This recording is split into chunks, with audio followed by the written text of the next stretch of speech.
দেখুন মালপোয়া কীভাবে তৈরি করা হচ্ছে, দেখুন লাইভ। এই দেখছেন, এনে এটা বাটি করে আনছে, নেওয়ার পরে এখানে উনি কীভাবে ঢেলে দিচ্ছেন,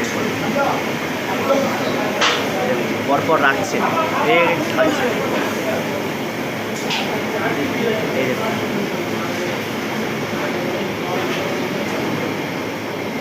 সাইডে একটা দিয়ে দিচ্ছে, ঠিক আছে। মালপোয়া এত সুন্দর যে করা যায়, এটা দেখুন এখানে এটাকে তৈরি করা হয়েছে। সাইড করুন, সাইড করুন, অনেকগুলো হয়ে গেছে, আরও অনেক বানাবে,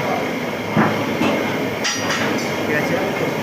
এইবার এটাকে গরম তেলে মানে মিষ্টির জলে এইভাবে ছাড়া হচ্ছে, চকচক চকচক করছে,